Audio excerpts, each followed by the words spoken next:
Mga katrops, welcome back ulit sa aking channel, Sports React PH. At ngayon nga ay pag-uusapan natin ang posibleng pagkuha ng Denver Nuggets kay Gordon Hayward. Pag-uusapan na rin nga natin dito sa ating panibagong video ang pinakahuling inilabas na update ng Los Angeles Lakers patungkol sa trade ni Austin Reaves.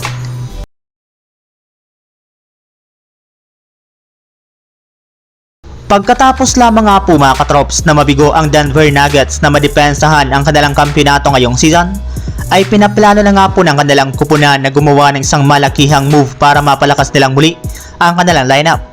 At base nga po sa pinakahuling inilabas na balita ng isang NBA insider mula sa Denver Nuggets, isa nga daw po sa mga manlalarong plano nga po nilang kunin ngayong season ay walang iba kundi si Gordon Hayward na isa na nga pong ganap na unrestricted free agent matapos magtapos ang kanyang kontrata ngayong season sa OKC Thunder.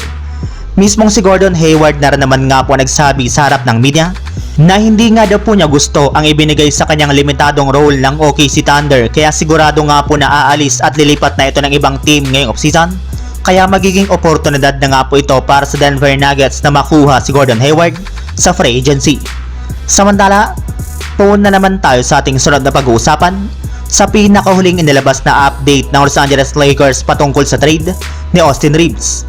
Naibalita ko na nga po sa inyo mga katrops nung nakarang araw na kinukonsidera na nga daw po ng Lakers ang ideya na pag-trade nila kay Austin Reaves basta't magawa lamang nga po nila ang kanilang plano ngayong offseason. Kahit man nga po gustong gusto ng Lakers si Austin Reaves na panatilihin ito sa kanilang lineup ngayong offseason, ay mapipilitan pa rin nga po silang ilagay ito sa trade block basta't makakuha lamang sila dito ng isang legit na superstar na makakatulong talaga sa kanilang kupunan. Alam rin naman nga po nila na maraming mga team sa NBA ang nagkaka-interes sa serbisyo ni Austin Reaves, since isa nga po itong napakahusay na role player, kaya maaari nga po talaga nila siyang gamitin bilang trade asset na ipang-aalok nila sa ibang mga kupunan na kanilang kakausapin ngayong offseason.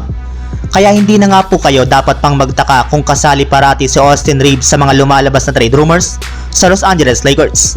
Ngunit ayon na rin naman nga po mga katrops sa kalalabas pa lang na balita ngayong araw, mismong si Anthony Davis na nga po nagsabi na pipilitan nga daw po niyang kumbinsihin ang kanilang front office na hindi i-trade ang kanyang teammate na si Austin Reaves, since naipakita na rin naman nga po nito na napakalaki ng kanyang iniaambag sa kanilang kupunan.